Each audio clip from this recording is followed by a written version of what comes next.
the officer who helped an inmate escape and disappeared too. Before we begin, hit subscribe because this story proves one terrifying truth. Sometimes, the most dangerous escapes start inside the badge. It started on a Friday morning in April 2022 at the Lauderdale County Jail in Florence, Alabama.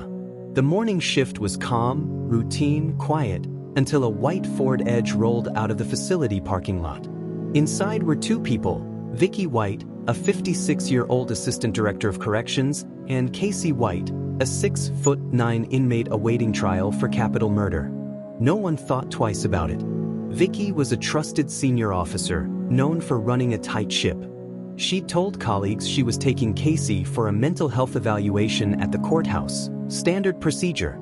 She even radioed in before leaving, calm and professional. But there was one detail no one noticed. The courthouse never scheduled any appointment. Hours later, when her coworkers tried to reach her radio, there was no response. By noon, both were missing. The courthouse confirmed no record of any evaluation, no transport log, and no GPS tracking on the van. Something was wrong. By the time investigators searched the facility, they discovered that Vicky White, the jail's most respected employee, had done something unthinkable. The night before, she had filed retirement papers, sold her house for under market value, and told her coworkers she'd be gone for good soon. She wasn't lying. The chase begins. Sheriff Rick Singleton stood in front of reporters that afternoon, his voice trembling as he said the words no one expected. "We have an escaped inmate, and our employee is missing with him." Within hours, the case exploded across national headlines. CNN, Fox, and every local outlet in Alabama ran the story. People were stunned. How could a decorated officer help a murderer walk out the front door? Inside the jail, staff were in disbelief. Vicky was loyal, disciplined, a 25-year veteran. She trained half the officers working there. To them, she wasn't just a boss, she was family. But as investigators combed through her office, the cracks started to show.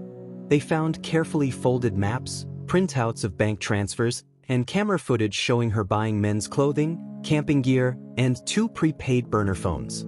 It wasn't an abduction. It was a plan. The manipulation. Casey White had a long history: theft, burglary, carjackings, and a 75-year prison sentence before the murder charge that brought him to Lauderdale County.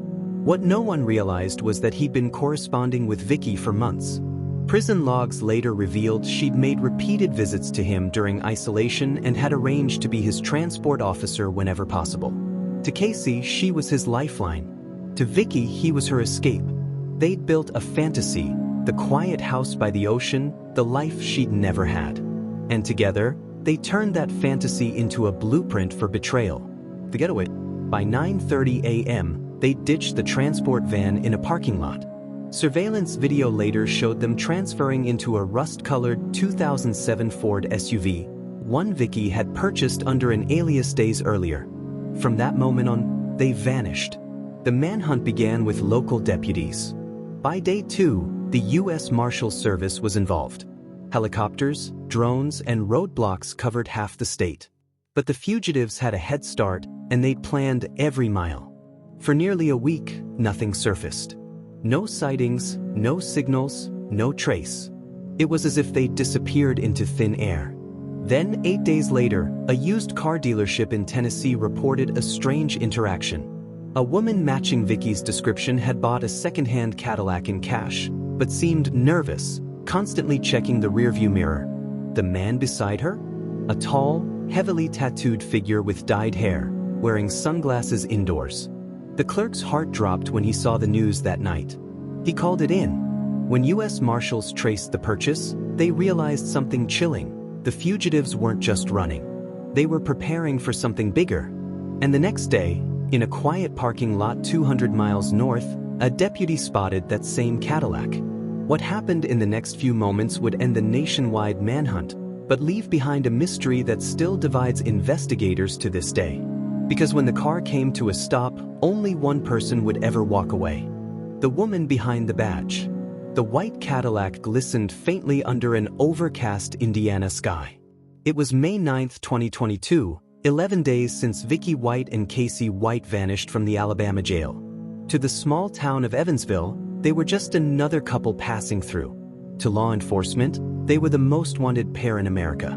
The U.S. Marshals Fugitive Task Force had been tracking whispers, vehicle sightings, small cash withdrawals, motel rentals under fake names.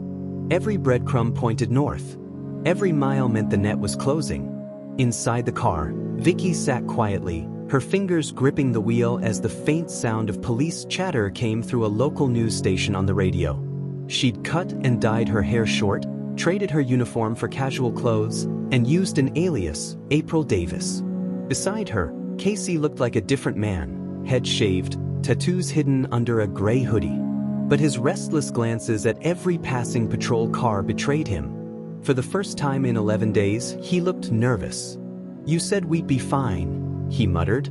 Vicky didn't look at him. "We will. Just keep your head down." But the world they'd built in secret, the fantasy of freedom and love, was crumbling under the weight of reality. Money was running out. Cameras were everywhere.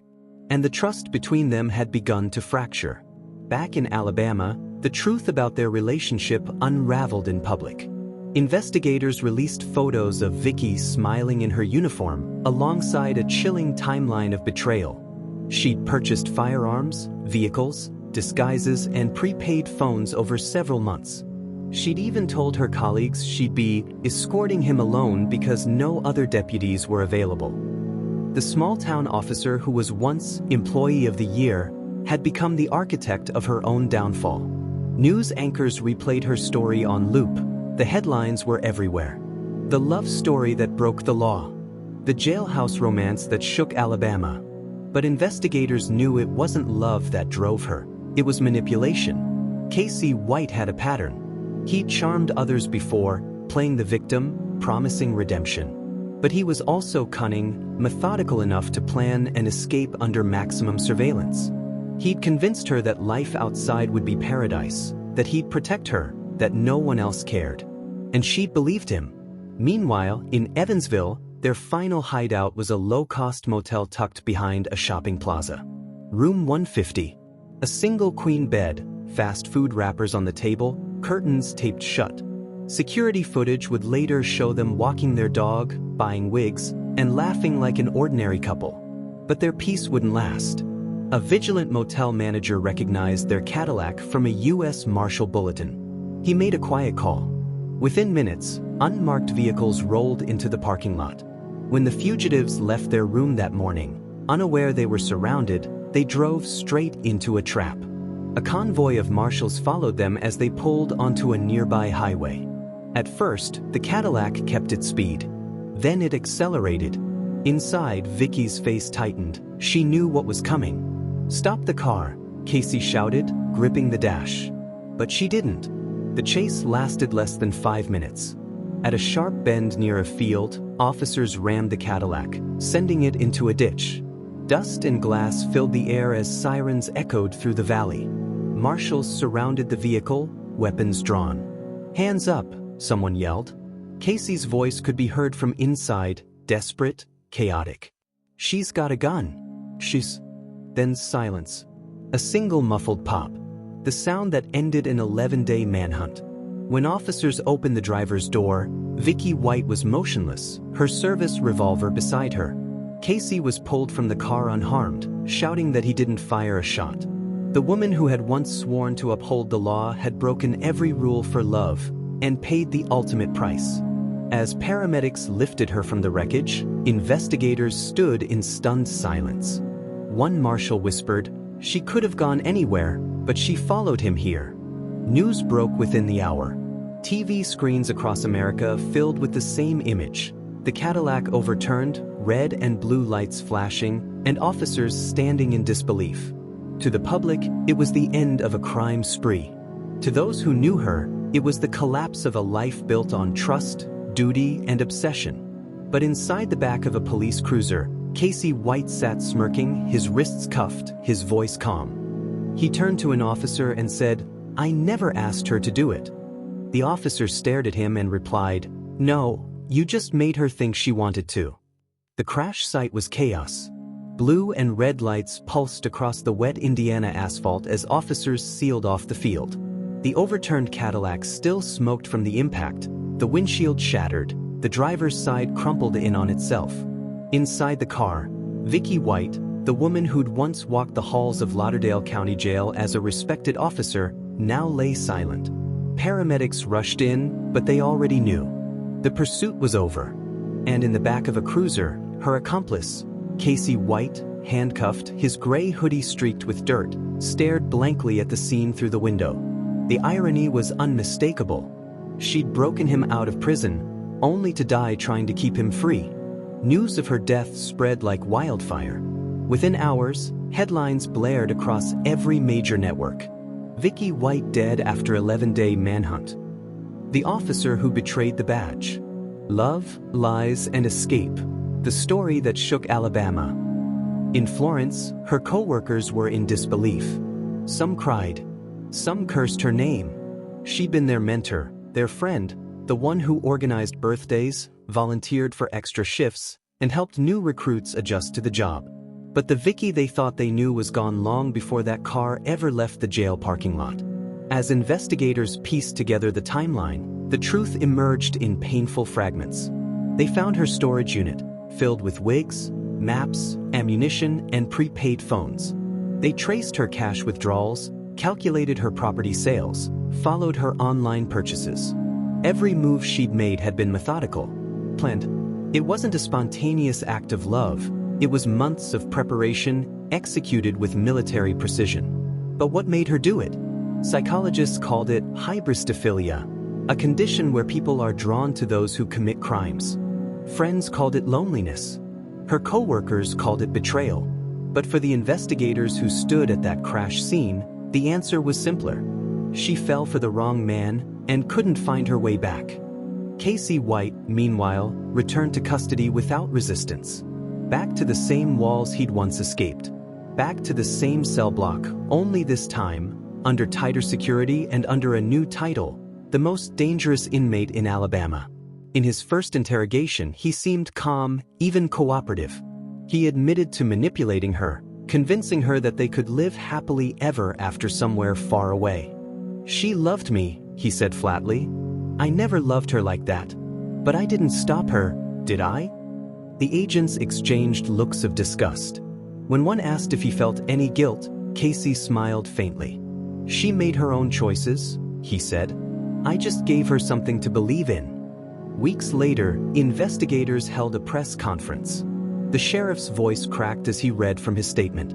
"Vicky White was one of our own. She made a mistake, a tragic, irreversible one. We will remember her for her years of service, not her final 11 days."